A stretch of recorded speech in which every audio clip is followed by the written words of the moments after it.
Bienvenue dans la vidéo pour le chapitre 2.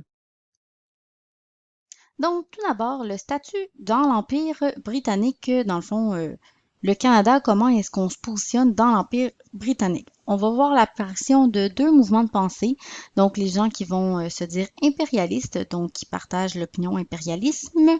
Ces gens-là, dans le fond, sont très attachés à l'Empire britannique et veulent respecter et augmenter le lien que l'on a avec Londres. Le nationalisme canadien, quant à lui, prône une identité propre au Canada et à son nouveau pays que l'on veut plus indépendant de l'Empire. En 1910, on va aller jusqu'à créer la marine canadienne pour plaire justement à Londres qui nous a demandé de le faire et nous a donné de l'argent pour contribuer en sentant qu'en Europe, on aurait peut-être besoin d'une armée un peu plus importante. En 1931, finalement, à Westminster, on pourra obtenir ce qu'on appelle l'indépendance réelle de Londres. Donc, il nous sera possible de décider de nos affaires à l'étranger à partir de ce moment-là. Mais avant 1931, dès qu'il y a un conflit étranger avec le Royaume-Uni, le Canada est automatiquement inclus. On voit aussi la montée du clérico-nationalisme. C'est une vision pro-Église. Donc, on va voir l'apparition d'une montée pour l'Église. Donc, on va se rattacher aux valeurs canadiennes françaises, la terre, le retour à l'agriculture, une importance vis-à-vis de cette situation-là. Ce sont des gens qui vont critiquer la première phase d'industrialisation et l'apparition des usines. On va voir l'apparition de l'Action française, un journal fondé par Lionel Groulx, un membre du clergé. On va aussi prôner avec le clérico-nationalisme les coopératives, donc le principe de mettre en commun et de partager sera mis de l'avant donc par cette façon de penser. Ensuite, pour ce qui est de la politique intérieure, ce qui est très important de savoir, c'est qu'avec l'ère libérale, donc avec les années où ce seront les libéraux qui seront au pouvoir, on va voir l'économie monter en flèche. Donc, la situation économique va être très, très bonne à cette époque-là. On va aller créer de nouveaux territoires en 1905 que tu peux voir sur la carte, qui sont l'Alberta et la Saskatchewan, donc les territoires en jaune et en orange. Pour ce qui est des Autochtones, ils seront encore relégués au second plan, donc considérés comme des mineurs dans les réserves. Ce seront des conditions très difficiles donc pour eux. Ensuite, pour la deuxième phase d'industrialisation, on va voir un grand développement des régions, entre autres parce qu'il y a une grande présence de ressources naturelles. Donc, les industries vont décider de s'installer en région plutôt qu'en ville. On va voir l'augmentation de l'utilisation de l'électricité étant donné que c'est peu cher. Notre économie va aussi être basée sur l'économie de guerre avec la Première Guerre mondiale. Donc, on va voir vraiment l'apparition de l'utilisation des usines pour ça. On voit aussi une augmentation des échanges avec le port de Montréal qui va apparaître et qui va aussi s'adapter pour recevoir des trains. Donc, ça va favoriser les échanges avec les autres pays. Le rôle de l'État dans l'économie à cette époque-là, c'est surtout d'assurer la présence d'investisseurs. Donc, on va s'organiser pour ne pas trop réglementer. On va aussi baisser les impôts des entreprises là, pour les encourager à venir s'installer au Québec. Dans les milieux urbains, on doit mettre en place des programmes de santé publique. Le manque d'hygiène, le manque de ressources fait en sorte qu'il y a plusieurs épidémies, donc beaucoup de maladies qui se propagent. Donc, on veut informer les gens pour qu'ils soient en santé. On va aussi mettre en place des infrastructures comme les bains publics pour favoriser l'hygiène des gens, mais aussi là, le transport et tout ça. On voit aussi l'apparition des services publics. À une certaine époque, il fallait payer pour que les pompiers puissent venir éteindre un feu chez toi. À partir de ce moment-là, on va investir pour avoir des services publics pour que tout le monde puisse être protégé.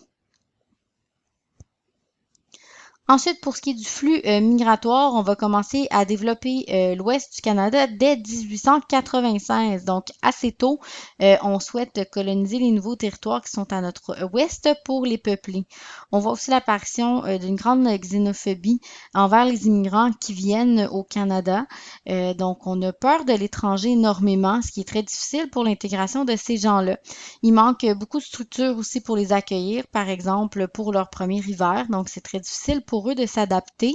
On voit aussi beaucoup de critères xénophobes être mis en place dans les choix des immigrants qui vont pouvoir venir s'établir. Pour ce qui est de la Première Guerre mondiale, étant donné que le statut de Westminster n'existe pas encore, on est dans l'obligation de participer avec le Royaume-Uni qui a déclenché la guerre avec l'Allemagne. Et on aura aussi droit à notre première crise de conscription. Donc, vers 1917, on obligera les hommes à s'enrôler dans l'armée, qu'ils le veuillent ou qu'ils ne le veuillent pas. Ce sera obligatoire. Pour les Canadiens français, c'est grave de la part du gouvernement canadien qui avait promis de ne pas utiliser cette façon de faire, mais qui l'a fait malgré tout. On va aussi voir l'apparition des femmes au travail, donc qui devront aller aider dans les usines, entre autres parce que, bon, les hommes seront partis à la guerre. On voit l'apparition de la culture de masse, donc le cinéma. On aura droit à des salles de cinéma pour aller visionner des films qui seront souvent très patriotiques, donc on démontre beaucoup les Canadiens français. Le Canada va aussi investir pour promouvoir le Canada à travers le monde. On voit l'apparition de la radio, qui est très accessible pour tous, mais aussi des sports comme le Canadien de Montréal. Ensuite, pour ce qui est des luttes des femmes, on va finalement voir l'apparition du droit de vote pour les femmes en 1918 au fédéral et en 1940 pour la province de Québec. On veut un accès à l'éducation plus grand et plus facile.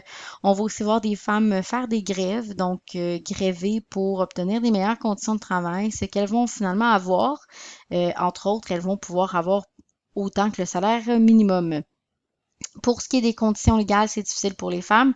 Elles doivent faire signer les documents par leur mari, ne peuvent pas s'ouvrir un compte de banque par elles-mêmes non plus.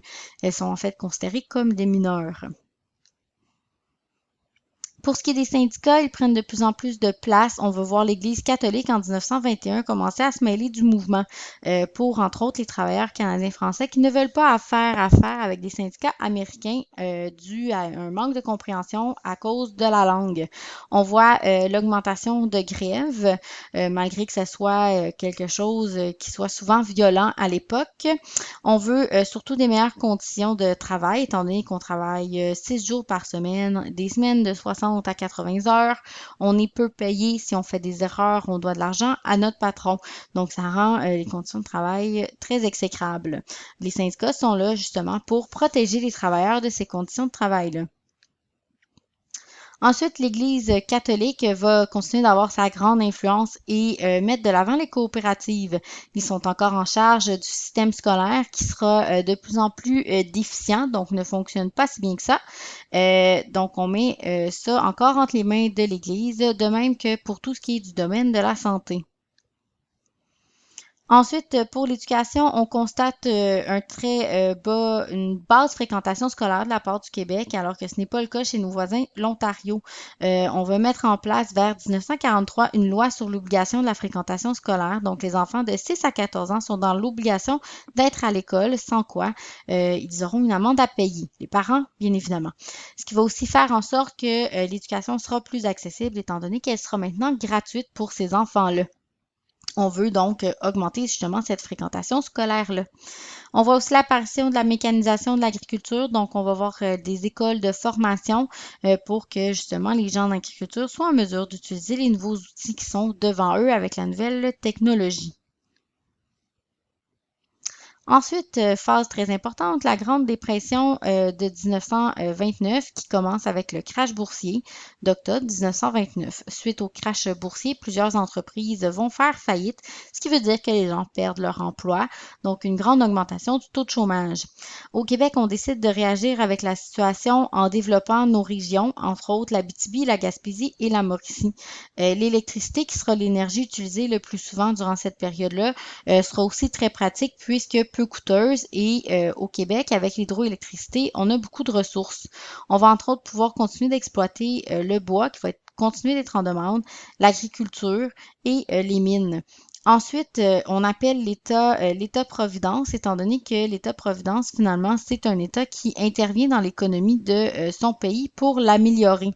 Ce que le Canada fera beaucoup pendant justement cette période-là. Donc, on va investir massivement dans l'économie du pays pour l'améliorer. On va mettre en place des programmes sociaux pour que les gens aient une vie plus facile. On va s'organiser pour leur trouver des emplois.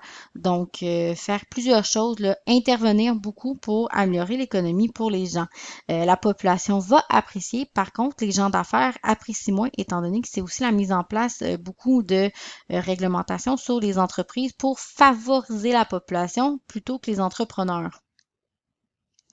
Ensuite, on va remettre en question le capitalisme, puisqu'avec la Grande Dépression, c'est ce système-là qui a échoué. Donc, le capitalisme, c'est un peu le principe d'aller chercher le plus de profit possible. Le Canada va entre autres se tourner vers le keynésianisme qui, en fait, demande au gouvernement d'investir afin que les gens puissent avoir des emplois le plus possible et de diminuer les impôts de ces gens-là pour que les gens aient assez d'argent pour justement continuer de consommer et augmenter la rapidité de l'économie.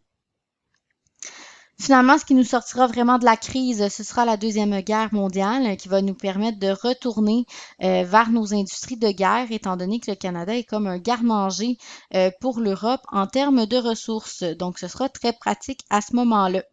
On peut pour la première fois faire le choix de suivre ou non l'Angleterre dans sa guerre et on fera le choix de suivre notre allié principal. Donc, on s'impliquera grandement dans cette guerre-là, oui, par les ressources, mais en envoyant des hommes. Pour une deuxième fois, on voit une crise de conscription. On avait demandé à ce que ça n'ait pas lieu, encore une fois. Finalement, le gouvernement canadien va décider de passer un plébiscite, donc de demander l'opinion des gens pour est-ce qu'on met ou pas en place la conscription. Toutes les provinces accepteront, à l'exception du Québec, ce qui créera plusieurs enjeux dans la province. Suite à la mise en place de la conscription, la réaction du Québec sera assez intense et ira jusqu'aux émeutes.